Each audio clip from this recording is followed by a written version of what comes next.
조갑제 TV 시청자 여러분 안녕하십니까. 공지사항 하나 말씀드리겠습니다. 월요일날, 오는 월요일날 오후 2시에 서울시청대에 있는 프레스센터 20층 국제회의장에서 조갑제의 현대사 강좌가 있습니다. 조갑제의 현대사 강좌, 김정은 최후의 날이란 제목으로 한번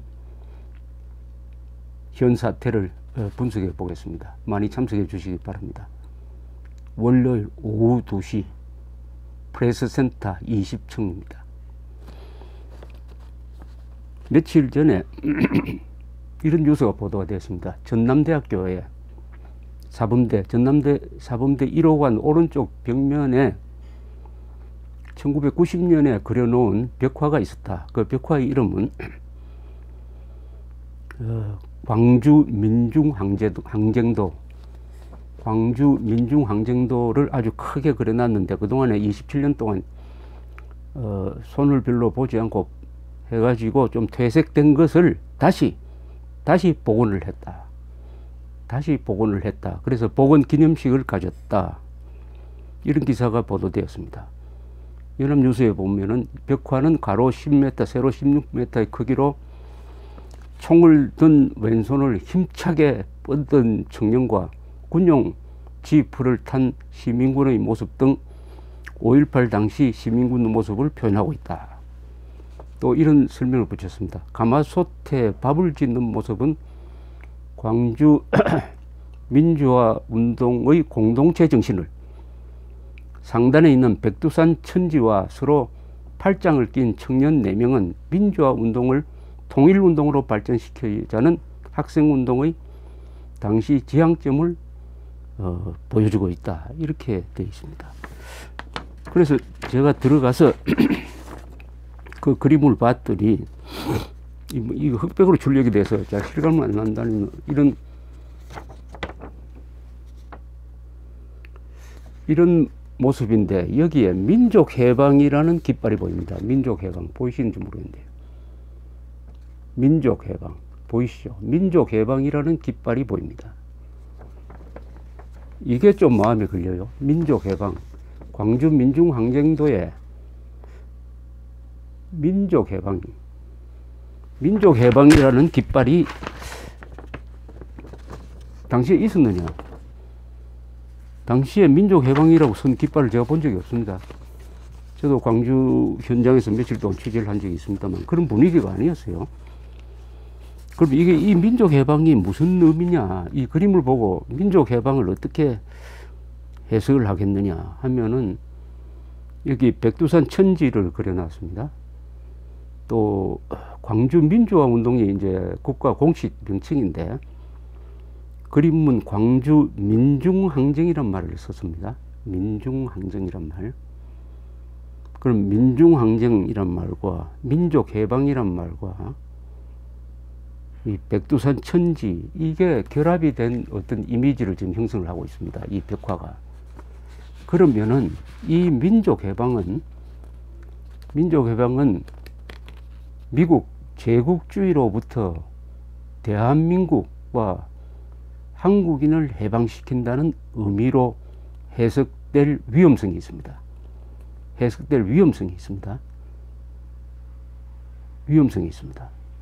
민중항쟁이란 말과 민족해방이라는 깃발과 저 백두산 천지, 이걸 결합하면은, 읽어보면 이 민족해방은 북한과 남한의 일부 극단적인 좌익 세력들이 말하는 한국은 미국 식민지다. 그러니까 우선 미국을 쫓아내야 된다. 주한미군 철수시키고 한미동맹 해체해야 된다.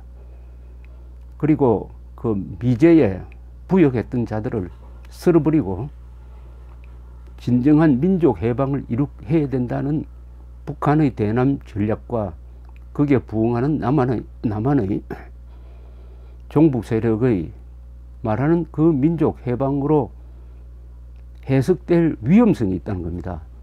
뭐 그런 의도를 갖고 그랬는지 안 그랬는지는 저는 잘 모르겠지만은 그런 위험성이 있다는 것을 지적하고 싶습니다. 그래서 이 그림에 있는 민족 해방이 그런 뜻이 아니다. 아니다 하는 설명이 필요합니다. 이거는. 이럴 경우에 설명이 필요해요. 그건 광주 시민들이 좀 의견을 모을 필요가 있을 것이라고 생각합니다. 물론 전남대학교도 그렇습니다. 이 그림을 이번에 보고를 한 분들이 그런 오해를 불식시키기 위해서 그 밑에 설명을 하나 달 필요가 있다고 생각합니다. 이런 설명이면 어떨까요? 제가 제안을 합니다. 이 민족 해방은 민족 반역자 김정은의 독재에서 신음하는 북한 동포들의 해방을 의미한다. 그렇게 말하는 게 또 정확하지 않습니까? 지금 한반도에서 민족 해방, 해방되어야 할 사람은 북한에 사는 2300만 우리 동포입니다. 그것을 억압하는 것은 김일성, 김정일, 김정은 3대 세습 독재 체제입니다. 우리가 남북통일이라고 하지만 남북통일의 의미는 노예 상태로 살고 있는 북한 동포를 해방시키는 겁니다. 북한 노예 해방 투쟁이 우리의 통일운동의 핵심이 돼야 된다고 합니다. 이 그림이 통일을 지향한다고 했으니까 그러면 이 민족 해방은 북한 동포 해방으로 해석을 하고 싶어요. 그러면 그렇게 설명을 달 필요가 있다. 이렇게 생각을 합니다. 광주 사태에 대해서는 저는 광주 민주화운동이라는 말보다는 광주 사태를 씁니다. 기자로서는 그게 가장 정확하다는 표현을 하는 이유. 광주 사태는 제가 오랫동안 취재해 본 바로는 이렇게 정리가 됩니다. 공수부대는 왜 총을 쐈으며 광주 시민들은 왜 총을 들었느냐 하는 이유입니다. 왜 총을 쐈느냐. 전남대학교 앞에 시위대가 대치하고 있는데 시위대 쪽에서 장갑차가 하나 들어와 가지고 공수부대원 2명을 치여 가지고 한 명 현장에 죽었다. 거기에 대한 대응 사격으로서 본격적인 사격이 시작되었는데 그 직후에 시민들이 무기고를 틀어서 총을 들었다. 그래서 양쪽이 교전을 하기 시작했다. 이른바 시민군과 국군이 교전을 하게 되었다. 이것이죠. 그래서 200여 명이 죽거나 실종되었다. 더 많은 사람이 다쳤다.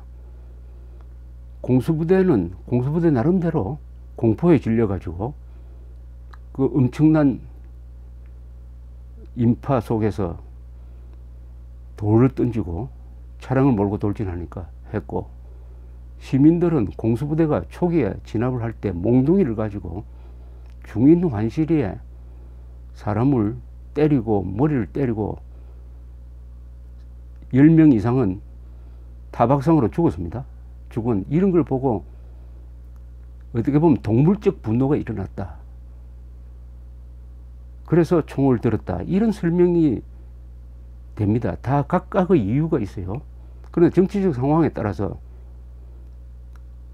그 광주 사태 직후에는 총을 들었던 사람이 폭도로 몰렸고, 김영삼 정부 시절 이후에는 총을 들었던 사람들이 국민 저항권을 행사했고, 그것을 진압한 신군부가 오히려 내란을 했다. 이런 식으로 그 사실은 그대로 있지만 그것을 법적으로 해석하는 것은 바뀌어졌습니다. 그러나 어떤 해석에서도 광주 사태에서는 북한의 개입은 없었습니다. 북한의 개입이 없었다는 것은 북한군을 보내지 않았다는 뜻입니다. 북한군이 들어왔다는 설은 국가적 조사에 의해서 다 부정되었습니다. 그 다음에 이 광주 사태를 주동한 사람들이 민족 해방 노선에 따라서 미국에 반대하기 위해서 이런 의거를 일으켰다든지 하는 계급투쟁론적으로 이 광주 사태를 해석하려는 일부 세력이 있어요. 또 북한은 일찌감치 광주 사태를 가지고 선동에 써먹어 가지고 대한민국을 분열시키는데 써먹었습니다. 한국에서도 당시에는 없었던 계급투쟁론적 또는 민족해방론적인 시각에서 이 사건의 성격을 왜곡하려는 이런 유혹이 있어요. 그걸 다 배척해야 됩니다. 배척해야 돼서. 그래서 광주 민주화 운동이라고 노태우 정부 때 그것을 정했는데, 그 민주화 운동이라는 것은 반정부 운동은 되지만은, 그러니까 반신군부 운동은 되지만은 반국가 운동이 아닙니다. 반국가가 아닙니다. 대한민국을 부정하려는 그 어떤 움직임도, 그 어떤 구호도 거기서 나온 적이 없어요. 김대중은 석방하라, 뭐 전두환은 물러가라, 그 다음에 꼭 따라 나온 구호가 있었어요. 김일성은 오판 말라. 김일성은 오판 말라. 또 이상한 소리 하는 사람이 이 간첩이 아닌가 해가지고 시민들이 잡아서 군에 넘긴 적도 있습니다. 그러니까 여기에 이 그림에, 민중항쟁도란 그림에 민족해방이라는 이 구호가 현장에서 나온 적도 없고 민족해방을 추구하는 운동도 아니었으니까, 이것은 부적절하니까 이것은 북한 동포의 해방을 의미한다 라고 밑에 써놓을 수 없을까. 그래서 오해를 불식시키고, 광주 민주화 운동이 통일을 지향한다면 그 통일은 바로 자유통일일 것이고, 그것은 북한 동포를 해방시키는 것일 수밖에 없다 하는 그 역사적 성격을, 역사적 의미를 한 줄의 민족해방에 대한 한 줄의 설명으로 오해도 해소되고 광주 사태의 역사적 의미가 더 부각될 수 있지 않을까, 이렇게 생각해 보았습니다. 감사합니다.